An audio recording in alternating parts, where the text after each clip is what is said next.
Hello, bright lights. Hi, it's me, Kashia Sharice, coming to you today, bringing you another video of transparency, the process of divorce after 40,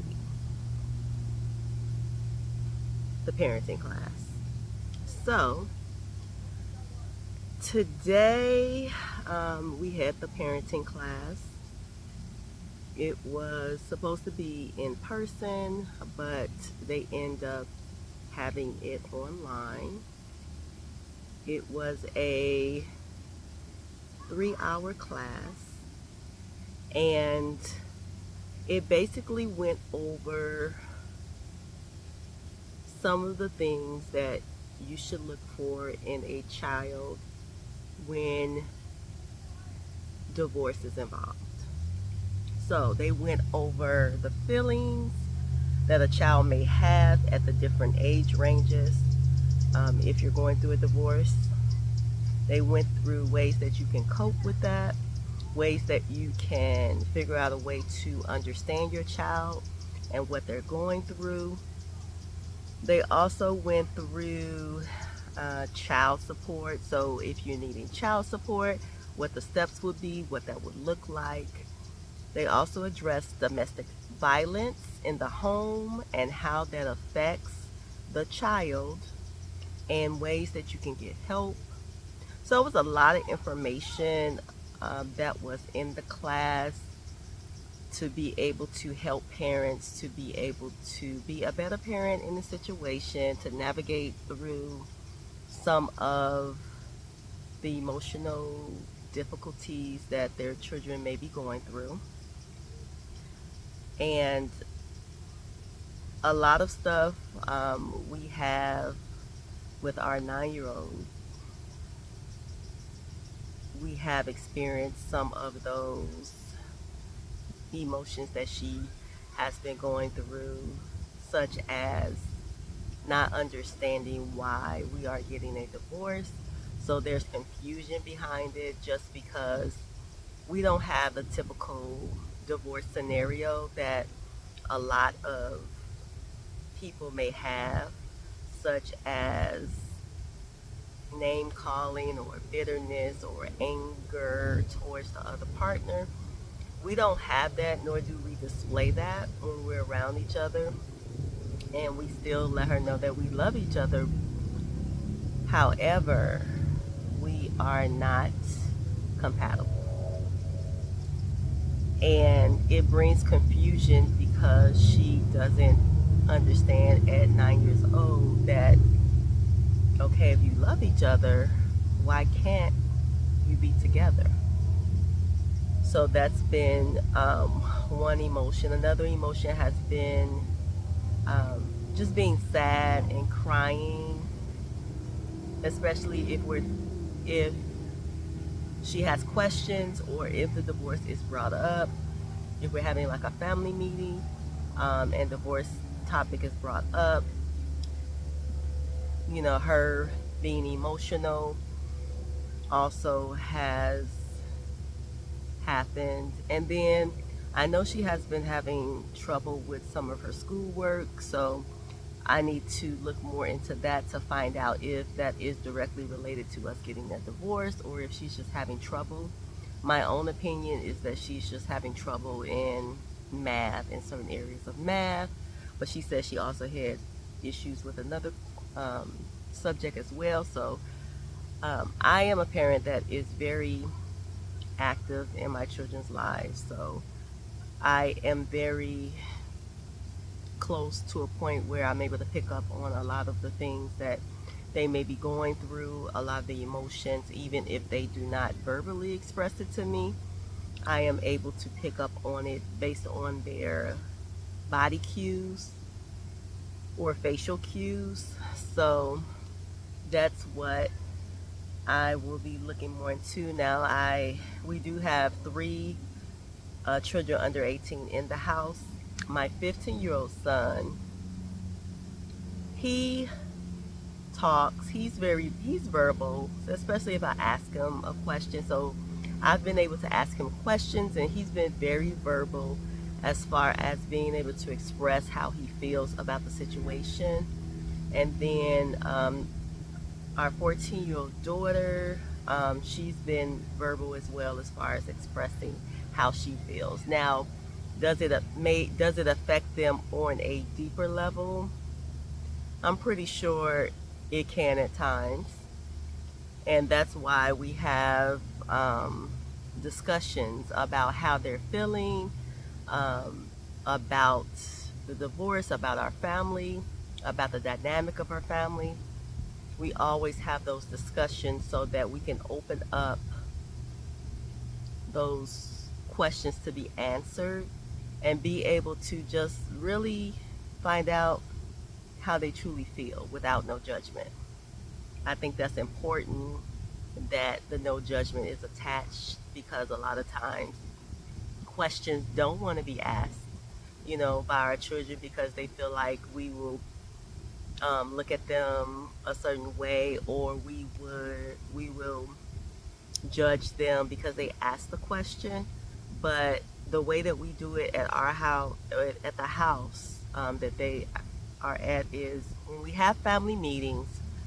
We have a vase where they can actually write down their questions on a piece of paper, put it in the vase, no name attached, and then we pull from that and answer the questions depending on what it is, and we kind of go more in depth with it.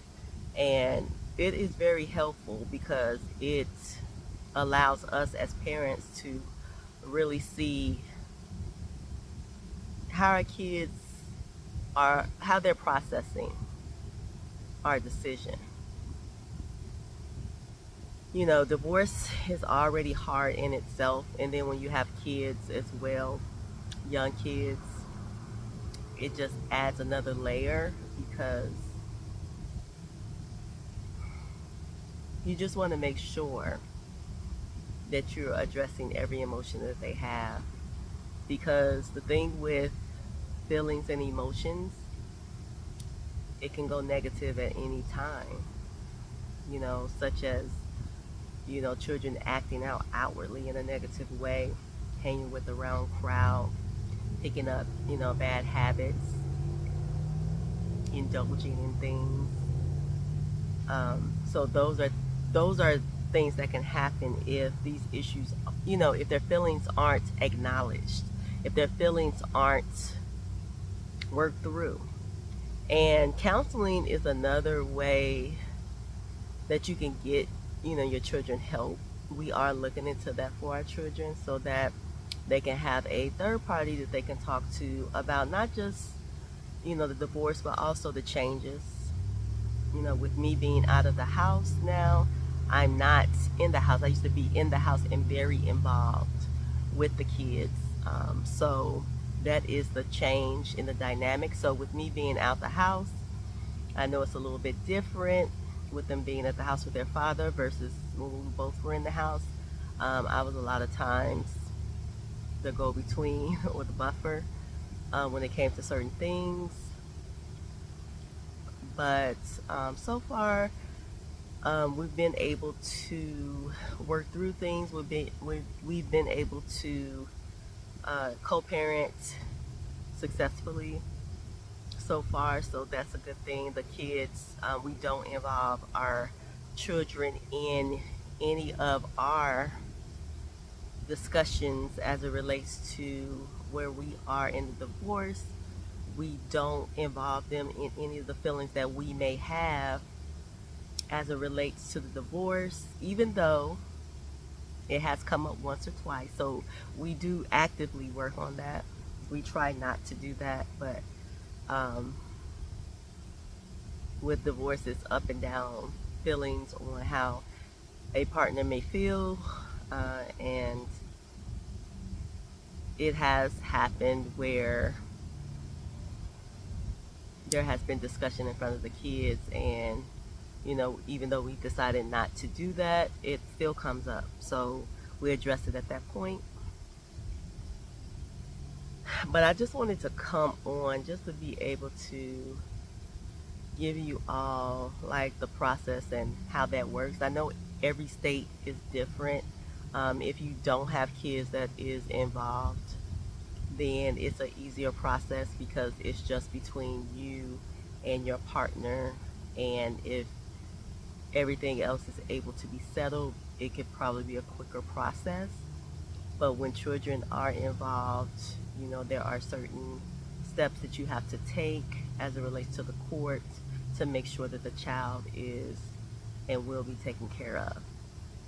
So this is the last step that we had to do as far as any required things on our part.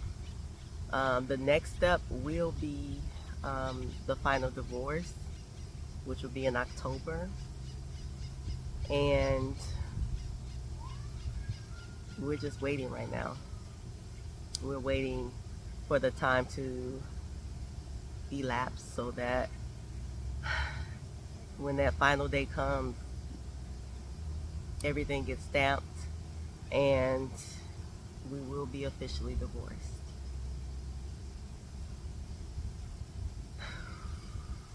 When I think about where I am now,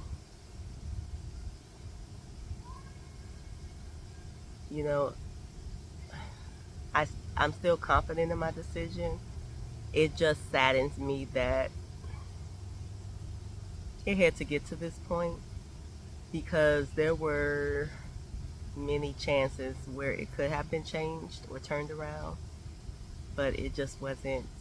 We were not in a place where we were aware of some of the things that we were doing to um, deteriorate the relationship.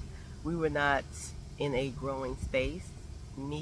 I was not in the space where I could look outside of a situation and not react in my normal way. I was not in that space. I am in a better space now, and I'm growing and learning more and more each day on who I am, my triggers, ways that I can heal from trauma, hurt, pain, and it takes time to heal. It takes time to recognize. And it took, for him to recognize, it took the divorce for me, it took me asking for the divorce for him to reflect and say there's changes that I need to make on his part. So sometimes that is the case where it's toward the end of that journey, of that relationship, where a lot of reflection, a lot of understanding comes into place, where now maybe one individual or both individuals are able to say, hey, there's things that I need to work on, and this has greatly affected the relationship, and I'm ready to work on them. And like I say, it's unfortunate that after 10 years of marriage that it took both of us coming now, that we're in the divorce process, coming to a point where we're in the healing process, but we're getting a divorce still. Because even in our healing process, there's still ups and downs, and to still stay in a situation where growth takes time, you have to ask yourself, will it be detrimental to you to stay while you are healing and while the other person is healing? Will it take you 10 steps back? Will it hurt you, hurt your heart, hurt your soul to stay while the person is trying to heal and while you're trying to heal yourself? Oh. So when it comes to divorce, and if you're in this situation where you're thinking about divorce or in the process of a divorce, you do have to take in account, if you have children, that they are affected as well. Your whole family is affected. And find ways to be able to address and acknowledge the emotions that everyone has. Be able to acknowledge the hurt and pain that everybody has, the adjustment that everybody has to go through. Be ready to acknowledge and address it, because it will be there, not just for you and your partner, but for your family.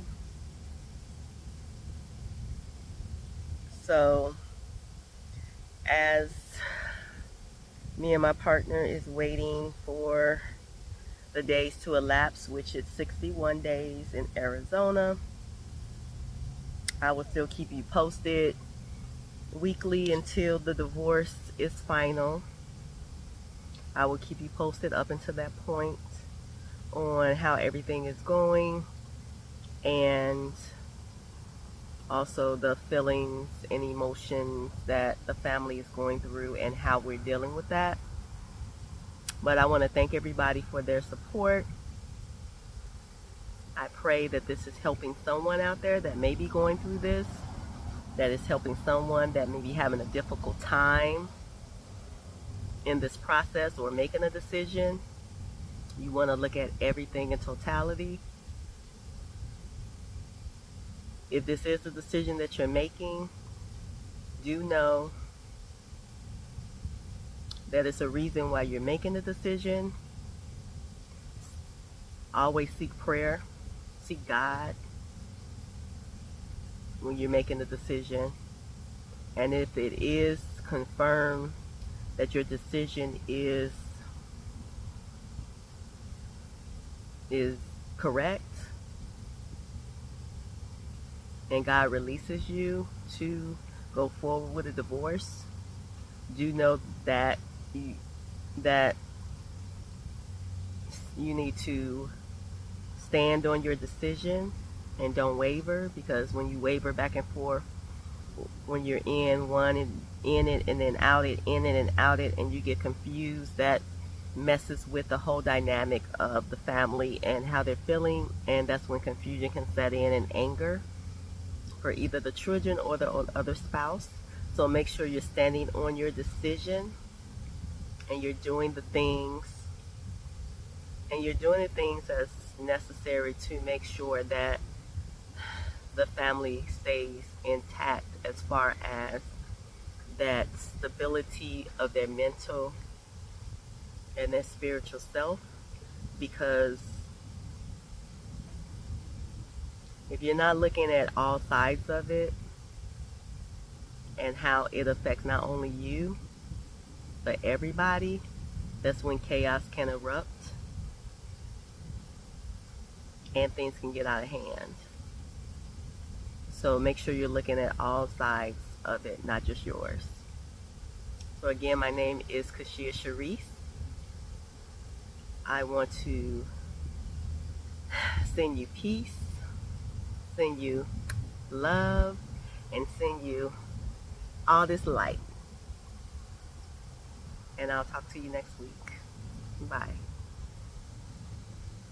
I'm not gonna lie, it's low-key scary watching you from afar, getting fine and healing from everything you done been through. I'm looking at you like, dang!